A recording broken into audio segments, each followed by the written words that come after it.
We're going to start off with my friend Amy Minkley, who is an expat living in Bali. We're going to talk to her about becoming an expat, some of the problems she's run into with being an expat, but also some of the great things if you're somebody thinking about living abroad. And we'll talk to her about her upcoming conference. I'm super excited. We're beginning our conversation today with community members with the woman who is running at a fantastic retreat I'll be speaking at. Amy Minkley's here. How are you? I am fantastic. Thanks, Joe. I'm so happy to be here. Thank you for having me. Okay, so it is, just so people, we're going to pull back the curtain for a second. It is 5 p.m. here in Bali where you are. You're beginning your morning. Yes, I am at 7 a.m. And lucky I'm a morning person and I've had my coffee. Otherwise, I'd be a grump. Yeah, I was thinking, lucky for all of us, you're a morning person.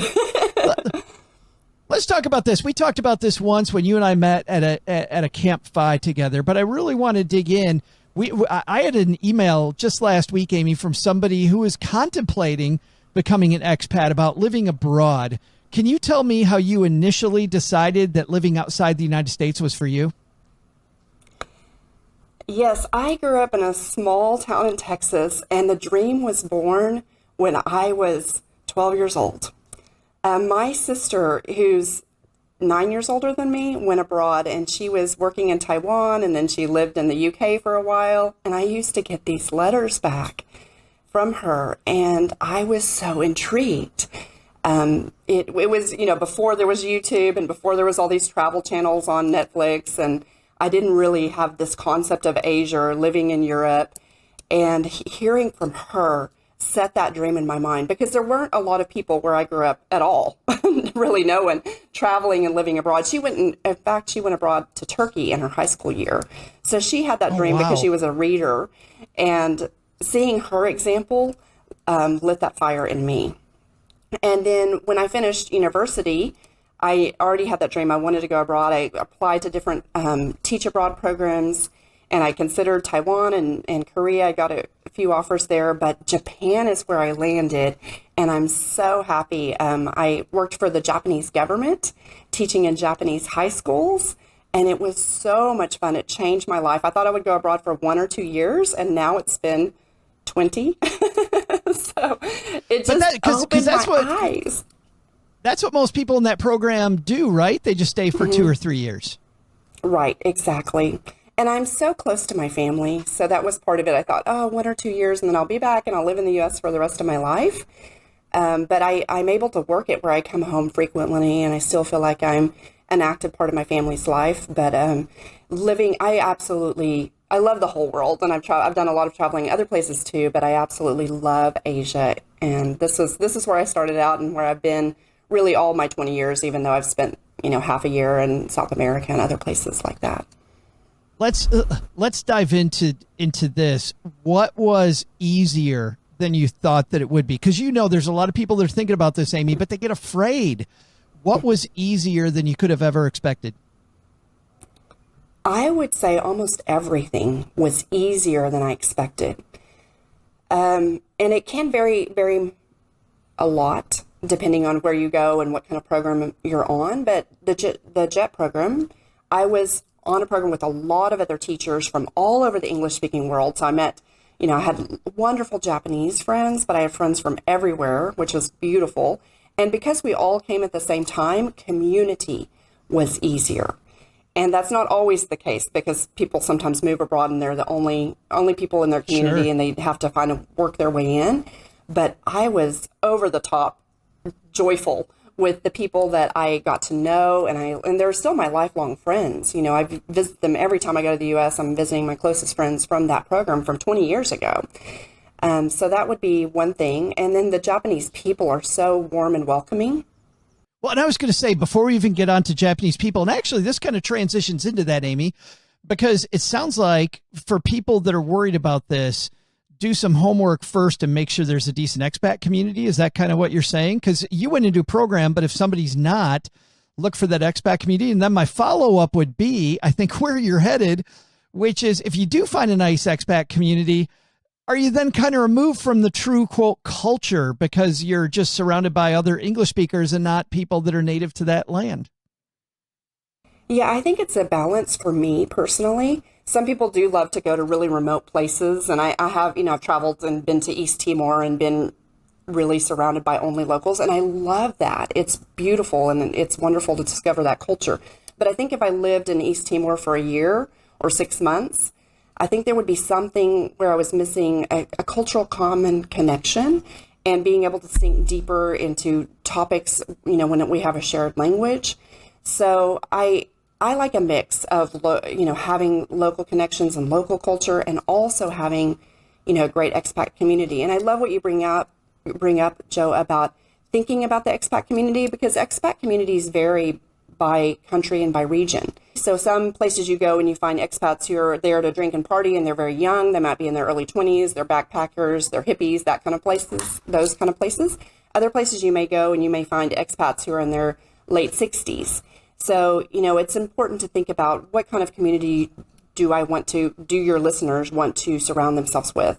If they love surfing, where do all the expat surfers, where do they set themselves up? So thinking about their interest and where those kind of expats might be.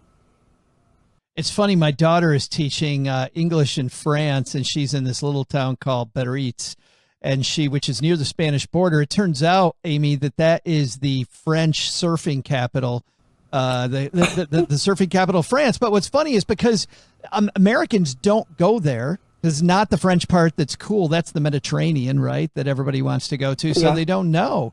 So I think digging in a little bit, if that's what you want to do, also makes sense. I want to ask you one more question, because you're not only putting on this retreat, you're putting on this retreat because you have had quite an amazing financial journey yourself, which I want to dive into here in a second. But before that, I do have to ask you, what do you think is a little harder than people expect? Like they don't expect that this is going to be a difficulty of being an expat. I would say missing family. And I think they anticipate that. But, there are things that I miss about home, and I do miss my family. And depending on where you're living, so one thing that's a little harder is in Asia, being on the opposite time zone can be a little bit more challenging than when I've spent time in South America being in the same time zone. That said, I still have a special place in my heart for Asia, and this is still where I want to live. But I would say that that's what's the most challenging for me. What about money management stuff? Like, I know that my daughter had her Wise, used to be TransferWise account, got locked down for no reason. And all of a sudden she's got all this money sitting in Wise that she had difficulty getting back out. Did you find banking difficult in a different country? Only when the ATM card machine ate my ATM card. Oh no. That was not fun. Yes. I mean, I find it quite easy here with ATM cards, and I have a Charles Schwab card that doesn't charge me ATM fees. And so it's very easy, except the machines are a little different now, and they spit out your money and then they give you your card later. So if I was in a rush one day and I left, I grabbed my money and left my card in the machine, because it's not the dip style that I'm used to in the US. That was a hassle, trying to get a new card sent over to Indonesia, because the mail system is not as great in Indonesia. But I had a great experience in Thailand with mail, Singapore with mail, Japan with mail. It's really Indonesia in particular, getting something sent over in the mail, and particular if it's sent priority, then they scrutinize it more in customs, so it'll take it even longer.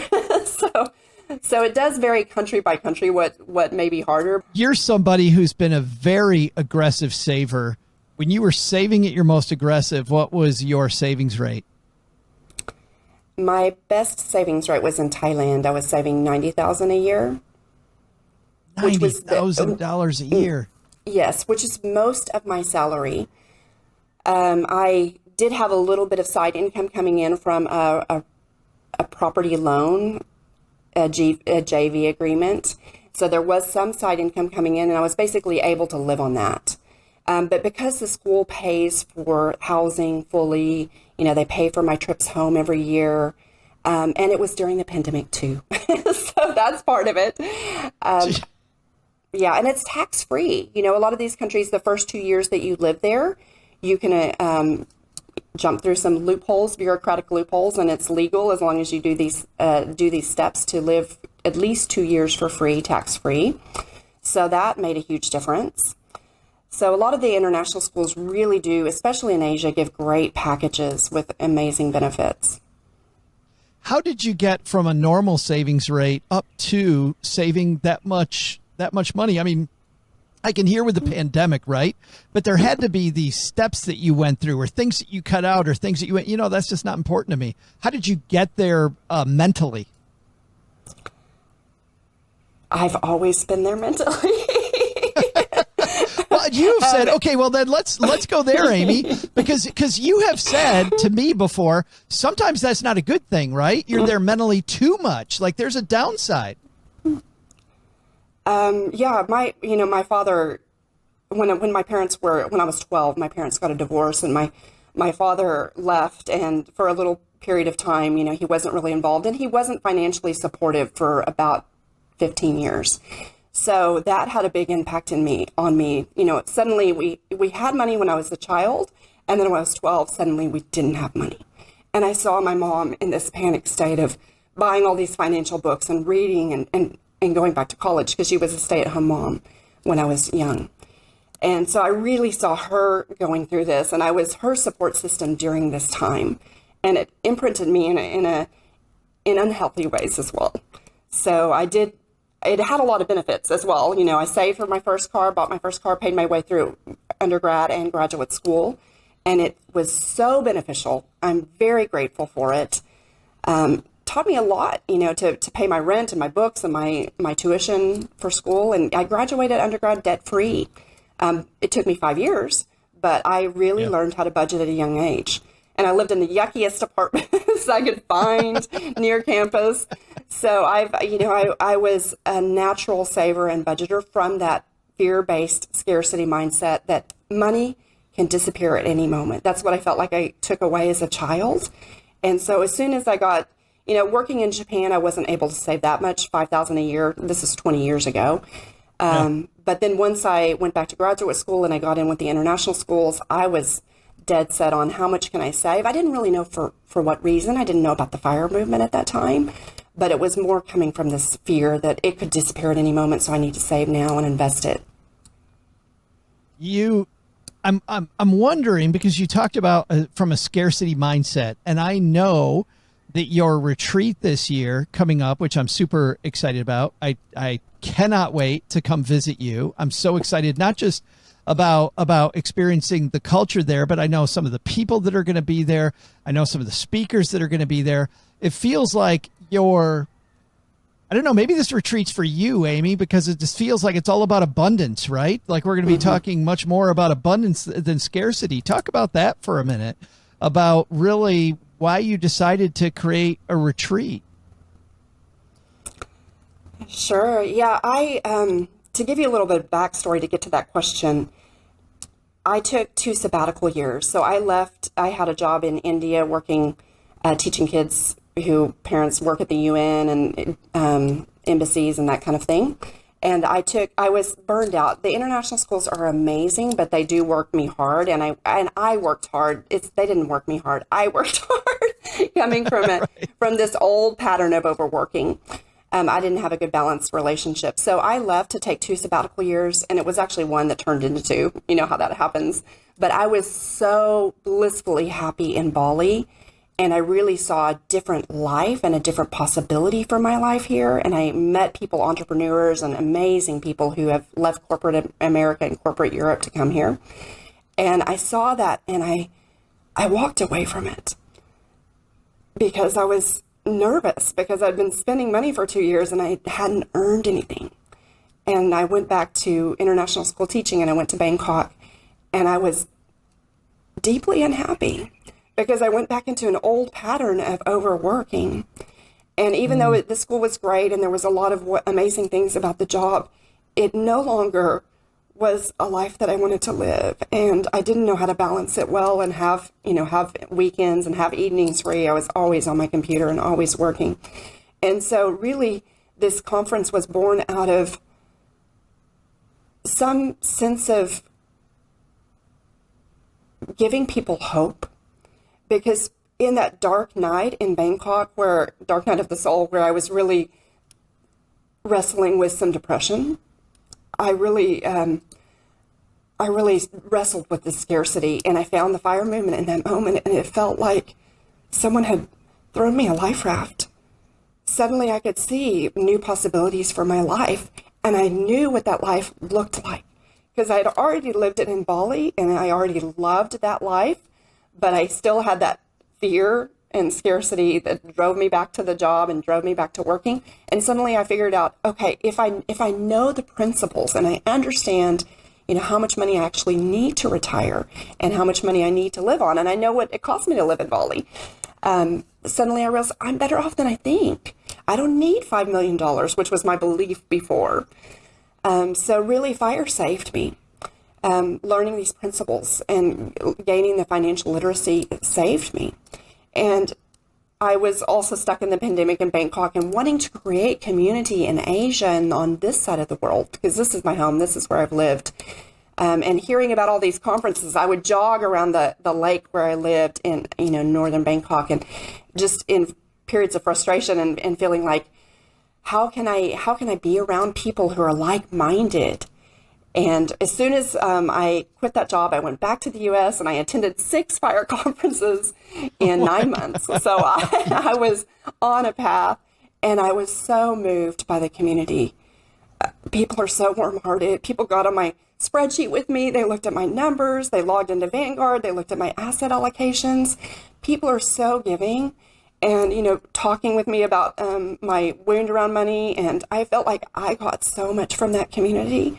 And I want to give back to that community as well. So that's my motivation to help. Yeah, it does help me as well to heal my money story, but also for others to bring them along on that journey and to show them Bali. Yeah, I think I know just from where you and I met outside of San Diego that you're not. I think that you saw that you're not the only one on that train. There are tons of people that are on that train that need to get over the scarcity mindset and really need to see the abundance that's around them. And part of that is the number of people. When you surround yourself with these people, they're a huge part of the abundance mindset. Yes. Yeah, I've been so excited. I leave every fire event so lit up by possibility and inspiration. There's a lot of things that I don't know that I don't know. And when I surround myself with people who are on a path of thinking about what do I really value and how do I align my spending and my savings and my time and my energy to support that, it helps me to reanalyze or reevaluate how I'm spending my life. And there's nothing more valuable than that, because it can save me years on my life. I love that. This is a great place for us to leave it, Amy, because it is about time. It's not about money. It's about, you've only got this one shot. It is sold out this year, guys. You can see why, because Amy's not passionate about this stuff at all. Yeah, not at all. Yes. Only slightly. For somebody to be that passionate this early in the morning in Bali is pretty damn amazing, Amy. It's the 5 Freedom Retreat. And by the way, people want to look into it. It is sold out this year. It is a much more international retreat for people that have gone to like Camp 5, where you and I met, or they're gone to maybe the economy conference or any of these other conferences. This is a much more global experience with people, speakers, and attendees from around the world. But check it out. 5 Freedom Retreats with an S. And I have secured a few more rooms. So, you have? Yes. So if listeners would like to be on the wait list for when I release those, if they want to get on, go down and put their email on my contact page, that would be great. They can be the first to know. Come establish abundance with me and Amy. How great would that be? Yes. Pinch yourself, because you get to hang out with me and Amy. That's in Bali, in paradise. In Bali plus. Yeah. Amy, thank you so much for getting up early and chatting with us. I super appreciate it. Thank you. Thank you for what you're doing for building financial literacy in the world, Joe. I appreciate it.